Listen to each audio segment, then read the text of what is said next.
mada ilikuwa ni kuangalia, je, kuna haja na je kuna uwezekano wa kuanzisha skuli mpya ya msingi Tazari.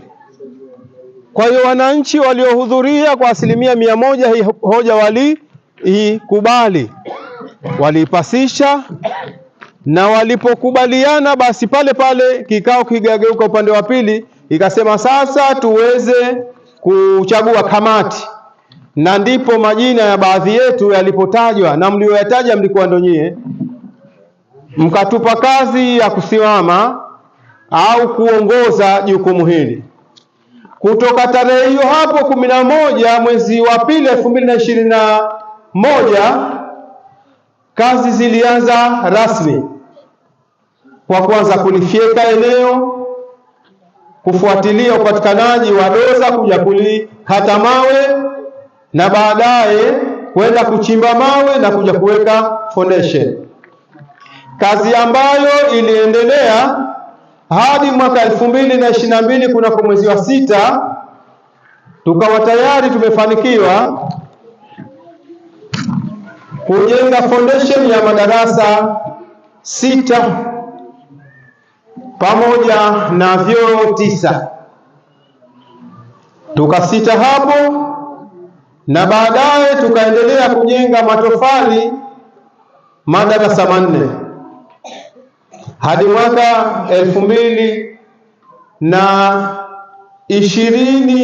2023 kama mwezi wa 10 tulibahatika kuungwa mkono na serikali kwa kutujengea madarasa 6 kwa kiwango cha kuta, na kutujengea madarasa 2 kwa kiwango cha kuta, ukichanganya na yale 4 ambayo tumejenga wenyewe yakawa madarasa 6.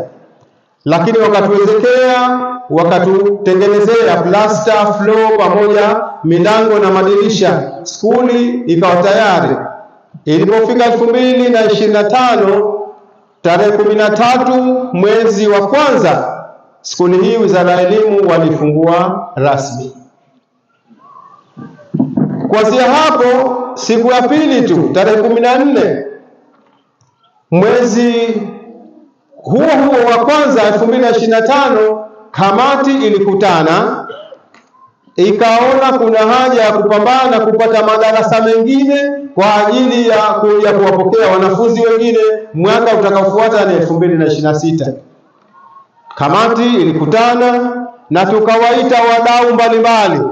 Tuliwaita madereva kuwaomba msaada wa kutuletea vifaa kama mawe, mchanga, lakini tuliwaita maimamu kuja kutusaidia mawazo na fikra, vipi tutaweza kufanikisha ujenzi wa madarasa, lakini vile vile tuliwaita mafundi bali na makundi mengine mbalimbali, na tulifanikiwa kujenga foundation ya madarasa 8 mnamo mwezi wa 5 2025. Yote haya na mengine mengi yaliwezekana kwa sababu ya ushiriki wenu wanajamii. Ilipofika mwezi wa 7, kamati ilazimikiwa kuwaita viongozi wa Waislamu, maimamu, walimu wa madrasa na viongozi wa vijana ambao wanaongoza katika kazi za ujenzi. Tukakaa nao kujadili vipi tutaweza kujenga madarasa angalau 2 ili mwakani 2026 tuje tupate mahali pa kuwaweka wanafunzi watakaotoka nasari kuja kuanza skuli ya msingi. Tunamshukuru Allah Subhanahu wa Ta'ala, alitoa mafanikio makubwa kwenye kikao hicho. Badala ya maimamu pamoja na mafundi kutoa rai ya kwamba tuitishe harambee, ufanye mkutano wa harambee, hili lilipita, na kuanzia mwezi wa 7 na wa 8 harambee hiyo tulikuwa tunaiandaa na kuitangaza, na ilipofika tarehe 11 mwezi wa 9 2025 tulifanya harambee ndani ya kiwanja hiki hapa, harambee ambayo kwa taufiki ya Mwenyezi Mungu na kwa umoja wenu wanajamii tuliweza kuchangisha si chini ya shilingi milioni 7,315,015 taslim. Wakati budget mafundi walikuwa tukapanga kwamba lau tungelipata milioni 11 tungeliweza kujenga madarasa 4. Lakini hata hivyo kamati ikasema tutafanya hivyo hivyo kujenga madarasa 4 yanayoonekana upande wa kushotoni kwangu. Kwa hiyo kuanzia mwezi wa 10, wa 11 na wa 12 madarasa haya mulishiriki pamoja na kamati kuyajenga mpaka akafikia hatua ya kukamilika kozi za matofali. Ilipofika Januari ya mwaka 2026 tulipokea wanafunzi wengine madarasa 2 kutoka nasari. Ili tulazimu wanafunzi wale tuwaweke ndani ya madarasa ambayo yamejengwa, hayajatiwa floor wala hayajaezekwa, lakini tuliwaweka kwa sababu hatuna pengine pa kuwaweka, pamoja na kamati kupambana kuhakikisha kwamba madarasa yale yataezekwa na yaweze kubeba plasta. Na kwa taufiki ya Allah subhanahu wa ta'ala tumefanikiwa. Kuna mwezi wa 4 tumebahatika kupita katika njia nyembamba sana ambayo kwa bahati nzuri tulipenya sio tu watu wa kamati ya ujenzi wa skuli ya Tazari, na hakubahatika mwingine yoyote ndani ya visiwa hivi vya Unguja na Pemba. Ilitokezea kwa bahati nzuri, serikali ilikuwa imetegemea kutoa mifuko ya maendeleo kupitia madiwani wote wa Unguja na Pemba. Lilikuwa limepangwa hilo na lilianza kufanywa au liliwahi kutangazwa, lakini kwa bahati nzuri baadaye huo mlango ulifungwa, ila kwa sababu ya ushapu wenu nyinyi wanatazari. Ule mpango unapopangwa huku sisi tulikuwa tayari tumeshajitayarisha. Ilipobahatika kutolewa ule mfuko kwamba tayari unaweza ukafanywa kazi, basi sisi tulikuwa tushajipanga. Siku tulioambiwa tuna mkurugenzi kwamba pesa zimeingia, siku ya pili sisi tulikwenda kuchukua vifaa. Kwa hivyo tunashukuru sana, tukawahi kupenya, na baada ya kama siku 12 hivi serikali ikatangaza kupitia waziri anayehusika na wizara hiyo kwamba ule mfuko itabidi ufungwe na pesa zirejeshwe serikalini.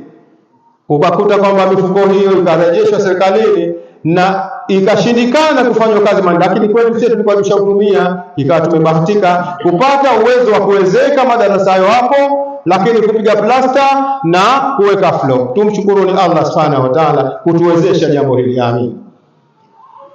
Kwa hiyo mpaka sasa hivi tunashukuru, hatuna upungufu wa madarasa, hata kama hayajakaa vizuri sana, hayajatiwa rangi yale, hayana madirisha, hayana tarazo chini, lakini yanakalika na tunawaweka wanafunzi na wanasoma vizuri.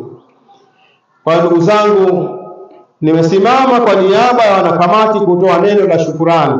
Kwa kweli, kwa mashirikiano makubwa mliotuonyesha na mnaendelea kutuonyesha, kwa kweli tunashukuru na tunapiga hatua siku hadi siku. Jambo la pili nikatakiwa niseme juu ya mafanikio tulionayo na utegemea kuyapata endapo tutaendelea na tabia hii ya kushirikiana katika mambo yetu, tukakubaliana kupanga na kutenda yale tunayoyapanga, basi tuna imani kwamba tunaweza kufanikiwa. Moja ni kwamba skuli hii ya msingi ya Tazari pamoja na uchanga wake, lakini tunashukuru kwamba ina mipango au tuseme ina shabaha ya kuendelea kuongeza majengo ya madarasa kila mwaka, ili kusudi usije ukafika wakati tukakosa mahali pa kuwaweka wanafunzi wanaotaka kusoma elimu ya msingi kwa sasa hivi. Bali tukishakamilisha madarasa ya msingi, upo uwezekano na tunategemea sana kwamba tuje tupambane kuyapata madarasa ya kusomesha watoto wetu elimu ya sekondari. Lakini kwa sasa hivi tumekubaliana tufukuze elimu ya msingi, na tayari mwaka jana tulianza madarasa la kwanza, la pili na la tatu, na mwaka huu 2026 tunaanza kwanza, la pili, la tatu na la 4. Kwa hiyo hii ni sehemu ya mafanikio, tunashukuru sana. Jambo jingine tukasema tusiache kutaja changamoto ndogo ndogo zinazoikabili kazi yetu hii. Changamoto, kila penye mafanikio hapawezi pakakosa changamoto. Kila penye uzito pana wepesi, na kila kwenye wepesi kuna uzito wake. Tunashukuru pamoja na changamoto hizo zote, lakini hazijatupelekea kukata tamaa, tukarudi nyuma, tukaona kwamba huu mzigo ni mzito, hatuwezi kubeba. Hapana, bali tuna imani kwamba kwa uwezo wa Allah Subhanahu wa Ta'ala na kwa umoja tulionao wanajamii, basi tunategemea sana tutafanikiwa. Changamoto inayokabili shule yetu kwa sasa hivi si uchache wa madarasa wala si ubora wa madarasa, kwamba labda madarasa mahaba au hayana ubora. Hapana, katika skuli zenye madarasa ya kutosha ni skuli yetu, lakini katika skuli zenye madarasa yenye ubora pia ni skuli yetu. Changamoto iliyopo ni suala zima la maendeleo duni ya upatikanaji wa elimu katika skuli yetu. Hili tuliseme kwamba hivi tunavyoona madarasa hayo yanaonekana wazi mazuri na yanatajwa mbali sana kwamba skuli tazari wanajenga, hawana masuala katika hilo, lakini matokeo yake kwa huo mwaka mmoja ambao umekamilika 2025 yalikuwa mabovu sana, zaidi ya sana. Sasa ninachosema mimi kwa niaba ya kamati ya ujenzi kwamba kwa hali hii tunayokwenda nayo tunategemea madarasa tutakuwa tunayo, lakini je, ndio tusifiwe kwa madarasa mazuri tu yenye kung'ara kwa rangi tu mengi ya kutosha, lakini tukenda kwenye matokeo tuamulie zero? Hili tunasemaje? Nadhani hatutakuwa tayari. Lakini kama hatutakuwa tayari, nani atakayeweza kusimama au nani atakayeweza kusimama kubadilisha hii hali? Tukaendelea kuitegemea kamati ya ujenzi tu itafanya kazi, lakini kazi ya kamati ya ujenzi ni kuhakikisha madarasa yanapatikana ya kutosha, namna ya kusimamia maendeleo ya kielimu hapa skulini. Hili litakiwa lirudi tena kwa kamati, kwa wanajamii. Tukae tufikirie na tupange miundo mbinu ambayo itasaidia kunyanyua ufahamu kwa watoto wetu ili kupata ufaulu mzuri mwisho wa mwaka katika skuli yetu. Hii ndio changamoto iliyopo mbele yetu, na kwa hii tunasema kama kamati ya elimu, basi lazima tulirudishe kwa jamii. Jamii, mna nafasi ya kufikiria nini kifanyike ili mulete hapa skuli, tushauriane na walimu, kuanzia mwalimu mkuu pamoja na walimu wengine, vipi tutaondoa sufuri katika matokeo ya vijana wetu. Hili ndilo ambalo kwa kwetu sisi kamati ya ujenzi linatukwaza. Nataka nisiendelee tena zaidi ya hapo, kwa sababu kuna muda wa angalau dakika 10 hivi 15 tupate mawazo na fikra zenu inshallah. Lakini kwa kuyakariri, baada ya neno la shukrani kwenu wanajamii, pili tumetaja sehemu ya mafanikio tuliyoyapata, lakini tatu tumetaja changamoto moja katika nyingi zilizopo, nayo ni changamoto ya ufaulu ulio mdogo sana au kukosekana kwa ufaulu kabisa kwa wanafunzi wetu wanaosoma hapa skuli ya Tazari. Kama kuna skuli 50 ndani ya mkoa mfano, basi skuli yetu kwa 2025 ilikuwa ndio ya mwisho kabisa. Walifanya mtihani wa darasa la 3 wa kitaifa kama zilivyofanya skuli nyingine, lakini matokeo yalikuwa mabaya. Katika kuulizana, kila mtu akatoa rai, tulipata rai za kujipa moyo. Sisi tulifanya vibaya kwa sababu wanafunzi wetu hawa tumewarithi, walisoma darasa la 1 na la 2 skuli ya Kidoti, kwa hiyo hatukupata nafasi nzuri ya kuandaa. Hoja nzuri ukitizama kwamba walikuja washakuwa waovu, hoja nzuri, lakini matokeo yenyewe hii hoja inafika mwisho. Kuna tulioanzisha si darasa la 1 la 2 hapa mwaka utaofuata watafanya mtihani wa darasa la 3. Je, matokeo yake yakaribia kama yale, tutaje kusema nini sasa? Kwa hiyo na msingi tunafikisha haya kwenu wazee, na tunahitaji mawazo na fikra zenu. Mashirikiano ndio chachu ya mafanikio hapa na mahali pengine. Tunachoamini hakuna lisilowezekana mbele ya Allah subhanahu wa ta'ala, ila sisi tushikamane pamoja katika kumwomba yeye atufanyie wepesi ili tufike kwenye malengo. Nadhani hayo yawe yanatosha kwa sasa hivi, na mimi nikomee hapo.